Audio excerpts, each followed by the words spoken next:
me. Before we begin today, I want to speak to the part of you that's been stretching, striving, surviving. The part of you that's been pouring into everybody else's cup while yours runs empty.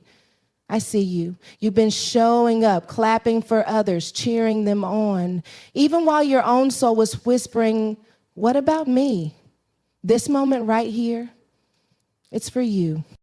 Because there comes a time when the noise of the world gets too loud and your spirit starts begging for silence, not to escape, but to evolve. And maybe, just maybe, God's been calling you to withdraw, not because you're losing, but because he's about to elevate you in silence. So today I came to remind you, focus on yourself, not selfishly, but spiritually, not in arrogance, but in alignment. And while you're doing that, stay silent. Let your healing be quiet. Let your growth be sacred. Let your comeback be so powerful that the world has no choice but to notice, even though you never said a word. This is your season to rise, quietly, intentionally, unapologetically. There's a moment in everyone's journey where the noise becomes unbearable.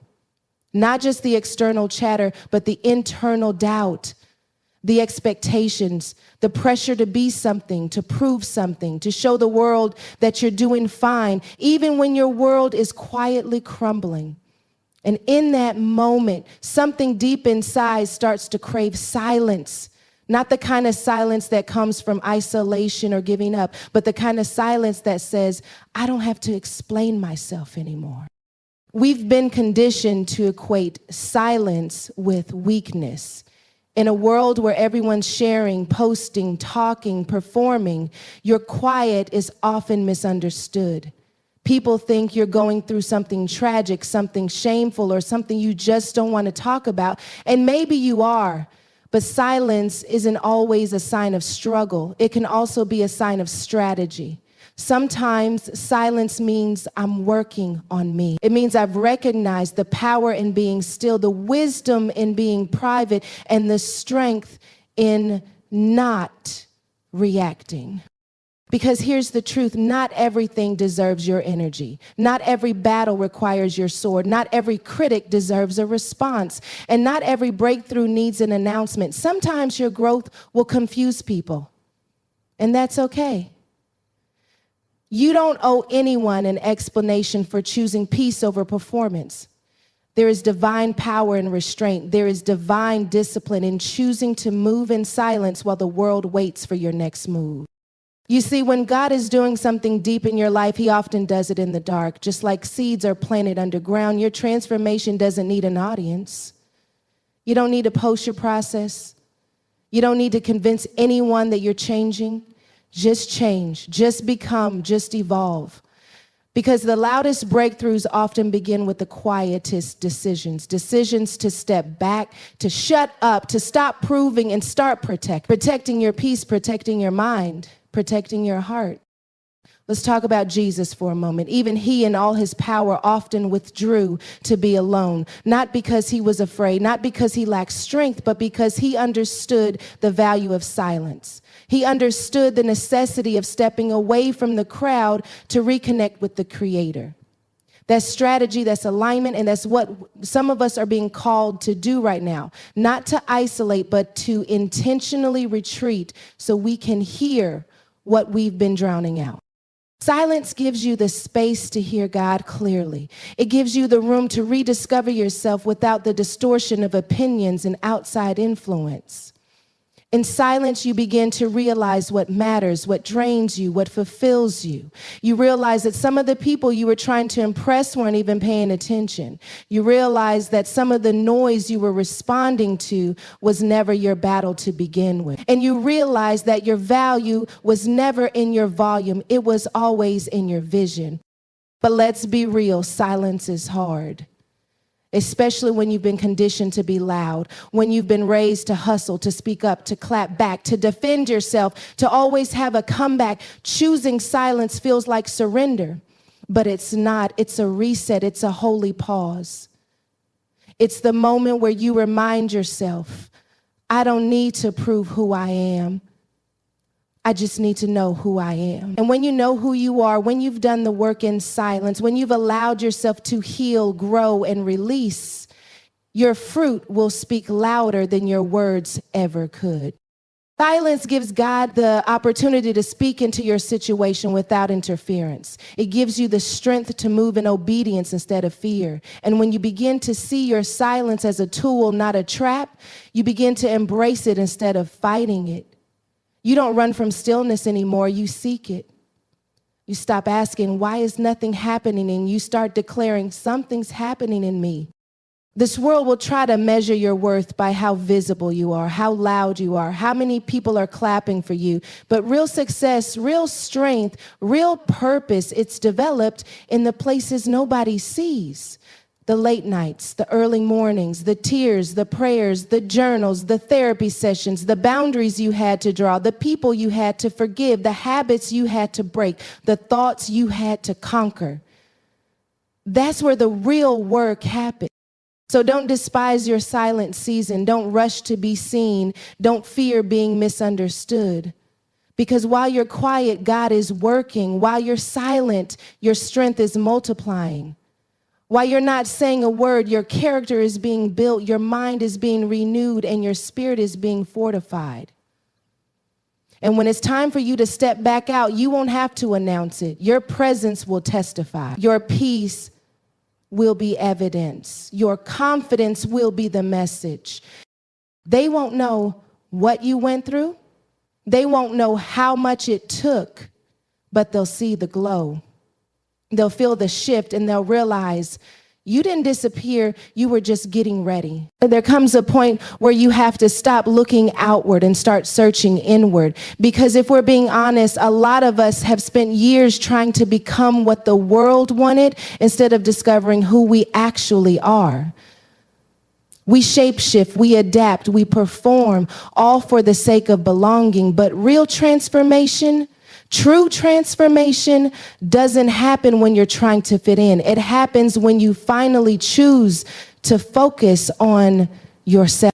That kind of focus isn't selfish. It's sacred. It's not about becoming self-centered. It's about becoming self-aware. You can't grow in a meaningful way if you don't know what you're made of. You can't heal until you acknowledge what's hurting. You can't be strong for others until you've learned how to be strong for yourself. And that kind of strength doesn't come from pretending everything's okay. It comes from sitting with the truth, even when it's uncomfortable. It comes from pulling back the layers and asking, who am I really and what have I been running from? Sometimes we get so caught up in helping everyone else that we forget we need help too. We're busy fixing things, saving people, being there for everybody else, but inside we're falling apart. And we keep telling ourselves that this is what strength looks like. But strength isn't found in constant sacrifice. Sometimes strength looks like stopping, sitting down, saying, I need to deal with me right now. And that doesn't mean you're abandoning anyone. It just means you finally stopped abandoning yourself. Focusing on yourself means asking the hard questions. What do I need to unlearn? Who am I when I'm not performing? What parts of me are authentic? And what parts were created just to survive? It means taking responsibility for your healing, not waiting for an apology, not waiting for validation, not waiting for someone to finally see your worth. It means standing in front of the mirror, spiritually, emotionally, mentally, and saying, I choose me, not because I'm perfect, but because I'm worth the work. There's a reason so many of us avoid self-focus. It forces us to confront the things we've buried, the insecurities we mask, the trauma we normalize, the bitterness we disguise as strength. But ignoring those things won't make them disappear. It just delays your freedom. And you can only move forward in life when you stop dragging around what you refuse to face. Sometimes feeling looks like confronting the version of yourself you created to survive, and then choosing day by day to become the version of yourself you were always meant to be. Self-focus requires discipline. It's easier to scroll than to sit in silence. It's easier to gossip than to grow. It's easier to distract yourself with someone else's life than to deal with your own. But distractions delay destiny. And there's a version of you on the other side of self-focus that you haven't even met yet. She's grounded, she's peaceful, she's not perfect, but she's powerful. And she's been waiting on you to stop running. One of the most dangerous lies we believe is that we'll focus on ourselves later, after the kids are grown, after the degree is done, after the heartbreak wears off, after things settle down. But life doesn't wait. Your peace doesn't wait. The healing you need, the purpose you crave, the clarity you seek, they're not found in after, they're found in now, in this moment, in this choice. Because nothing changes if you don't change. And transformation isn't a moment, it's a decision you make daily. The world teaches us to keep pushing, hustle harder, do more. But spiritual transformation is different. It doesn't come through force. It comes through alignment. It comes through being present with yourself, honest with yourself, gentle with yourself. It comes from saying, I'm not competing with anyone. I'm not chasing anyone. I'm not trying to be anyone else. I just want to be me fully, freely, and unapologetically. And let me tell you something, focusing on yourself will cost you. It'll cost you the comfort of pretending. It'll cost you relationships that were built on your dysfunction. It'll cost you applause that came from performance. But what you gain in return, peace, purpose, wholeness. When you start to focus on yourself, you stop settling. You stop tolerating what drains you. You stop shrinking to make others comfortable. You stop explaining your boundaries. You start honoring your intuition. You start choosing joy on purpose. You start creating a life that actually feels like yours. Sometimes we're afraid to focus on ourselves because we don't know who we'll find. But what if the version of you that you've been avoiding is the version that's actually capable of building the life you dream about? The version that's confident, healed, whole, and in tune with her creator? What if self-focus isn't the end of who you were? It's the beginning of who you're becoming. There's a shift that happens when you start to choose yourself in a sacred way. You stop operating from wounds and start operating from wisdom. You stop asking for permission and start walking in purpose. You stop showing up out of obligation and start showing up from overflow. You stop asking, do they like me? And start asking, do I like me? Because you can spend your whole life trying to impress others and still feel empty. Or you can start focusing on yourself and finally feel full. And focusing on yourself doesn't mean doing life alone. It just means doing it differently. It means surrounding yourself with people who hold you accountable to your healing, people who challenge your growth, not your worth, people who don't just clap when you win, but walk with you while you're working. Because when you focus on yourself the right way, you start attracting better. You start expecting better. You start becoming better, not for them, not for the applause, not for the likes, but for you, because you're the one who has to live with the choices you make and the person you become. We live in a time where visibility is mistaken for value, where being seen, liked, followed, and applauded has become the currency of worth, where the world tells you that if no one's watching, then nothing meaningful must be happening. But real growth doesn't happen in the spotlight. It doesn't happen when the cameras are on and the applause is loud. Real growth happens in the shadow. It happens in the solitude when nobody's checking for you, when nobody's asking what you're working on, when nobody's validating the quiet decisions that are changing everything. Some of the most powerful transformations take place in seasons where you feel invisible. It's in those moments of obscurity that God does his deepest work, because when nobody's watching, you can stop performing. You can stop pretending. You can stop carrying the pressure of looking okay while you're breaking on the inside. Solitude strips all that away. It leaves you with just yourself and your creator, and that's where the real work begins. Growth is not about becoming louder, it's about becoming rooted. And you can't develop roots when you're always reaching for outside approval. You can't deepen your identity while you're still addicted to attention. You can't build anything lasting when your foundation is other people's opinions.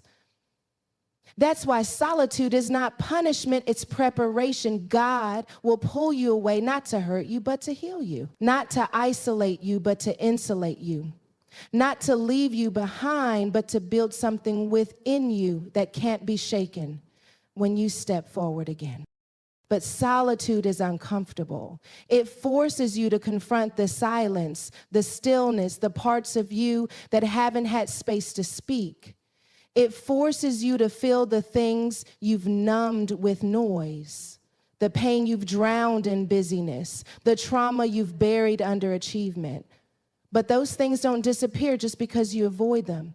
They only lose their power when you face them. And solitude gives you the space to do just that, to look your fears in the eye, to grieve what you lost, to release what no longer fits, and to reclaim what you forgot about yourself along the way. We often seek validation because we're unsure. We want someone to tell us we're on the right path, that we're enough, that we're doing okay. But growth requires you to develop internal assurance, to trust your process when no one's clapping, to believe in your calling when no one's confirming it, to keep building even when it feels like no one notices. Because if your growth depends on validation, then it's not really growth, it's performance. And performance can only take you so far. It burns you out, it drains you, it leaves you empty, constantly looking for the next hit of approval to feel whole again. But when you grow in solitude, you start to realize that you don't need permission to evolve. You don't need everyone to understand. You don't need the crowd to agree. All you need is clarity.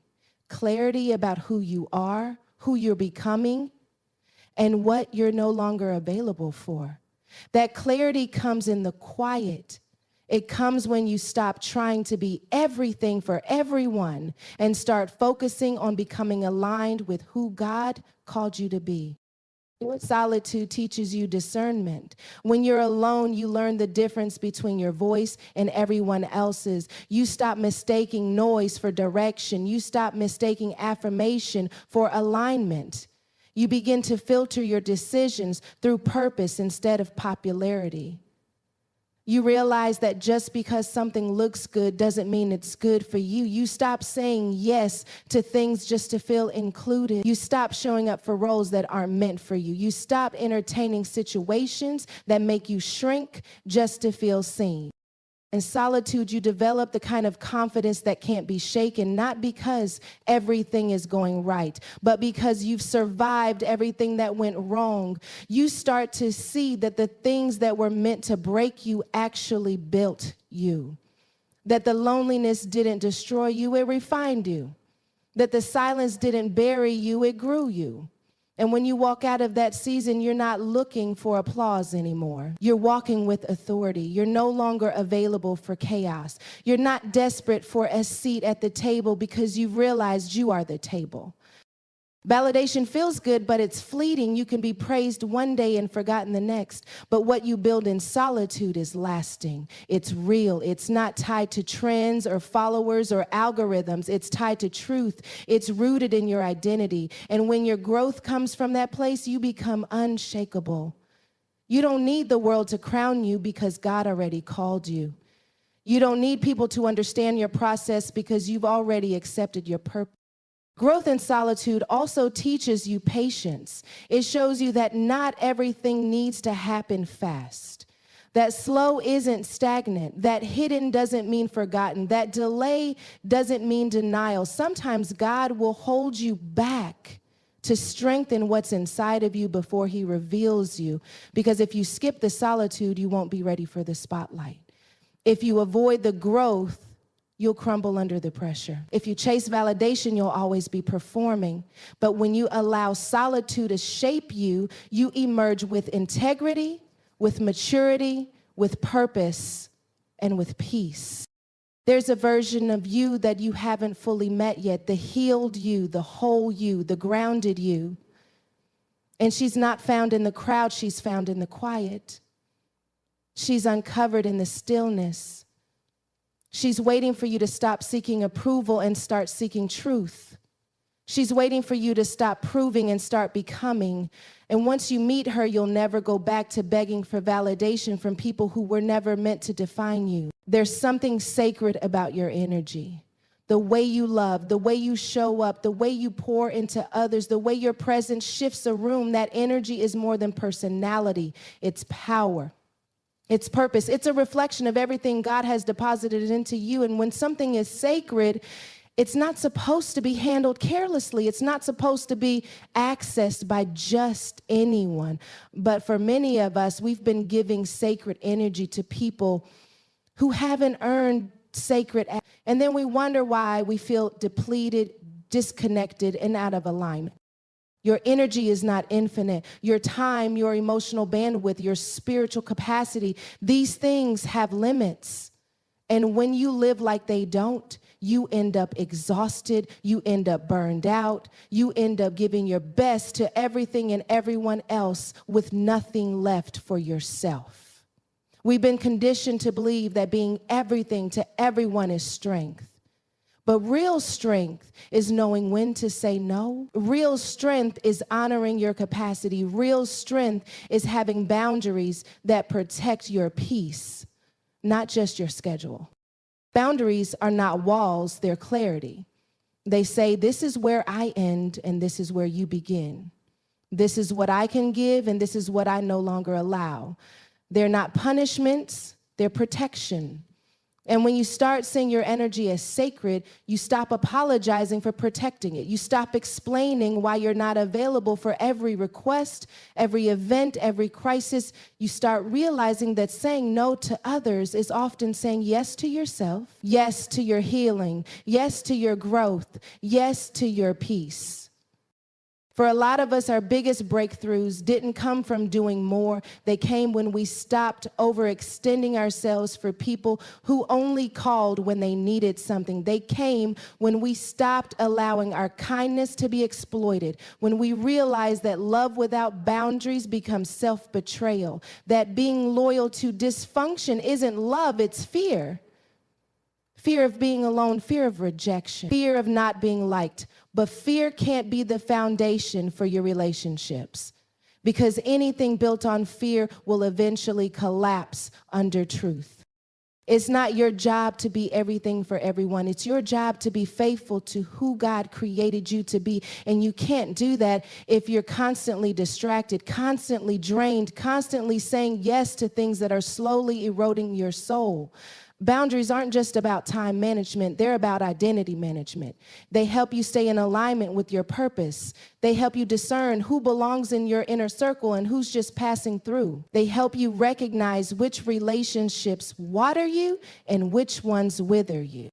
You start to realize that not everyone deserves access to the deepest parts of you. Some people are only supposed to know the public version of you, the encouraged version, the inspired version, not because you're being fake, but because access has to be earned through trust, consistency, and mutual respect. Not everyone can handle your truth. Not everyone can hold your vulnerability, and that's okay. You're not required to be transparent with people who only show up for the highlight reel but disappear during the hard chapters. And let's be honest, some of the people we're trying to keep close are the same ones draining our energy the most. They don't honor your boundaries because they were never comfortable with your becoming. They were fine with the version of you who was always available, always rescuing, always giving, but the healed you, the aware you, the version of you that says, I love you, but I'm no longer available for dysfunction, that version disrupts everything they benefited from.